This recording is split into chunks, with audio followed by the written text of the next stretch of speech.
Congolaises, Congolais, mes très chers compatriotes, en cette fin d'année 2025, dans un contexte marqué par de lourdes épreuves, des interrogations légitimes et des attentes fortes de la part de chacun d'entre vous, je me fais le devoir de m'adresser à vous.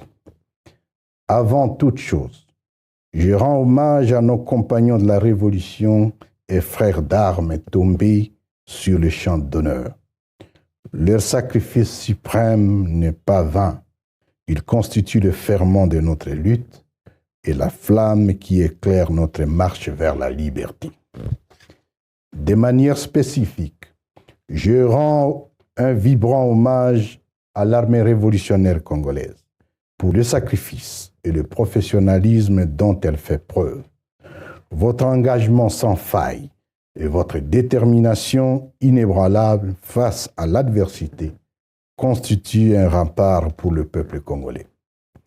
Mes remerciements s'adressent aux cadres politiques de l'AFC M23 qui, par leur travail acharné avec détermination, portent avec courage le destin de notre pays. En cette fin d'année, nos pensées vont également à nos compatriotes réfugiés depuis des décennies à travers la région. Pour ceux qui ont traversé récemment et bloqué au Burundi contre leur volonté, nous en appelons à la communauté internationale et au gouvernement burundais à faciliter leur retour volontaire dans le respect des épreuves des principes humanitaires. En territoire libéré, la population vit désormais dans la paix, la dignité et la sécurité retrouvées. La jeune administration s'installe. La justice, quant à elle, est en pleine relance. Sur le plan économique, la résilience du peuple a prévalu. L'économie s'active et s'adapte. Les institutions de microfinance et les sociétés d'assurance se mettent progressivement en place en toute sérénité. Les nouvelles infrastructures sont en pleine construction. Malgré la conjoncture, la voirie urbaine, les routes et les ponts en cours de réhabilitation. Le social s'améliore de manière significative. Le retour volontaire des réfugiés est observé. Les déplacés internes retrouvent leur localité d'origine et s'adonnent de nouveau à l'agriculture et à l'élevage. Nos enfants ont retrouvé les chemins de l'école et les hôpitaux fonctionnent normalement. L'AFC M23 s'impose comme une alternative crédible et d'espérance. Mes très chers compatriotes, au cours de cette année 2025, animée par un sens élevé des responsabilités, nous avons fait le choix de la paix. Un choix difficile, parfois douloureux, au regard des sacrifices consentis, mais un choix nécessaire. Nous nous sommes engagés de bonne foi dans un processus de dialogue avec le régime de Kinshasa. Cet engagement a abouti à plusieurs signatures en 2025, d'un communiqué conjoint en avril, d'une déclaration des principes en juillet, d'un mécanisme pour la libération des prisonniers en septembre, d'un mécanisme de surveillance et de vérification du cessez-le-feu en octobre et d'un accord cadre en novembre. Mais hélas, cet espoir a été odieusement trahi. Très vite, le régime de Kinshasa s'est révélé dans ce qu'il a toujours été. Le non-respect des engagements pris, encore moins de la parole donnée. Un régime basé sur le mensonge et les fausses promesses. À ce jour, pas un seul prisonnier n'a été libéré en violation flagrante des engagements signés. Bien plus, le cessez-le-feu est méthodiquement saboté par des violations répétées et systématiques, transformant progressivement une trêve fragile en une guerre ouverte, généralisée nous imposée. Cette guerre s'est abattue avec une brutalité aveugle sur les populations civiles, victimes de bombardements indiscriminés, en violation du droit international humanitaire. Ainsi, le régime de Kinshasa a démontré que l'accord n'était pour lui qu'un écran de fumée, un simple repli tactique pour se réarmer et se réorganiser. À titre illustratif, la médiation qatari a récemment organisé 2 réunions d'évaluation du cessez-le-feu auxquelles a pris part l'AFC M23, afin d'envisager des mesures efficaces susceptibles de garantir le respect strict de la cessation des hostilités. Le régime de Kinshasa a délibérément boycotté ces rencontres, rejetant tout et optant pour une solution militaire. L'AFC M23 renouvelle solennellement sa pleine confiance à la médiation qatari, convaincu que seule une approche politique permettra de résoudre les causes profondes du conflit. Plus grave encore, le discours de haine est devenu désormais une doctrine d'État. Il n'est plus marginal ni souterrain. Il est assumé, porté et relayé par le plus haut responsable politique et militaire du régime. Des spots d'incitation à la haine ethnique, à la discrimination, diffusés sur la chaîne publique nationale, préparent méthodiquement les esprits à l'irréparable. La cible est clairement identifiée. Ce sont nos compatriotes d'expression Kinyarwanda, et plus particulièrement les Tutsis. Elle s'est étendue aux Congolais d'expression swahiliphone.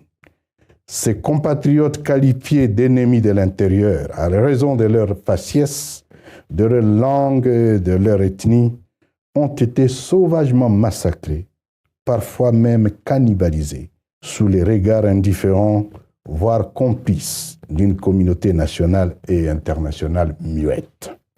Cette dérive est particulièrement visible au sein de l'armée, où une purge ethno-tribale est en cours, détruisant ce qui restait de cohésion nationale et transformant l'outil de défense en un instrument de suspicion et d'exclusion.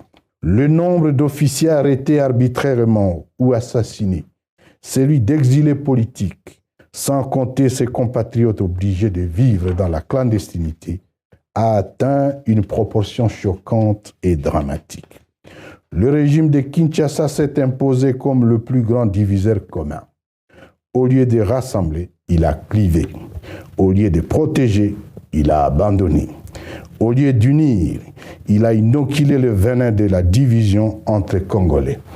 Plutôt que de construire l'armée, il la méprise, allant jusqu'à la qualifier d'une armée de clochards. Cette faillite morale et politique explique les rejets profonds et le dégoût populaire exprimés par des marches gigantesques sur l'ensemble du territoire libéré. De Bunagana à Uvira, en passant par Rutshuru, Kiwanja, Kanyabayonga, Kirumba, Kichanga, Masisi, Rubaya, Rubari, Rugari, Sake, Kibumba, Goma, Minova, Kalehe, Nyabibwe, Kavumu, Bukavu, Kamanyola, Luvungi, Sange et autres. À l'issue de ces marches, la sentence du peuple est sans appel. La page de ces régimes agonisants est désormais tournée. Le peuple assume sa révolution. Les intimidations, les arrestations arbitraires, les kidnappings nocturnes, les menaces et les dérives autoritaires ne sont pas des signes de force. Elles sont plutôt l'aveu d'une panique. La peur du devoir, tôt ou tard, répondre devant le tribunal de l'histoire. Bien plus, le régime de Kinshasa a inscrit dans l'imaginaire collectif sa véritable mission. Piller le pays, voler et brader les ressources, détricoter les institutions politiques, vider l'État de sa substance au profit d'une coterie tribale prédatrice. Mes très chers compatriotes, le régime de Kinshasa a fait le choix cynique de brader les ressources naturelles du pays au détriment du peuple, sans aucune consultation de ces derniers, afin de se maintenir au pouvoir et de garantir la protection de sa famille. Reconnu pour les reniements de ses engagements, il est bien évident qu'il ne respectera rien. Par contre, l'AFC M23 dont la réputation est irréprochable en matière de respect des engagements pris, demeure la seule unique alternative crédible. Notre vision étant de faire de la République démocratique du Congo une terre d'opportunités au bénéfice de notre peuple. Mes très chers compatriotes, la crise actuelle est essentiellement congolaise. Vouloir l'externaliser, c'est traiter les symptômes sans jamais soigner la cause. Il s'agit d'une stratégie mensongère du régime de Kinshasa qui cherche à occulter les défaillances et les limites de sa propre gouvernance. Aller pleurnicher et quémander dans les différentes capitales étrangères ne résoudra jamais le mal congolais. Les tueries, les massacres, l'insécurité chronique, les conflits identitaires, la corruption, la pauvreté, le discours de haine, le tribalisme, le détournement, le banditisme urbain ou l'insalubrité. Nous voulons la paix, une paix vraie, juste et durable, mais une paix fondée sur la vérité, la responsabilité et la fin définitive de l'impunité. Notre lutte n'est pas le fait d'une vengeance, mais plutôt une responsabilité assumée. Voilà pourquoi nous demandons aux Congolais de rester unis. La légitimité et la cohésion nationale se bâtissent par le vivre ensemble, la solidarité nationale, la non-discrimination, la persévérance et l'autorité d'un peuple qui refuse l'humiliation tout en choisissant l'ordre plutôt que le désordre. Le temps des manipulations, des mensonges et de fausses promesses est révolu. Désormais, le peuple congolais est debout, engagé et déterminé. 2026 sera une année de la consolidation de notre lutte pour la liberté, la justice, la paix et la refondation de l'État. Recevez mes vœux le meilleur du nouvel an pour un Congo uni, digne et prospère. Que Dieu bénisse la République démocratique du Congo. Je vous remercie.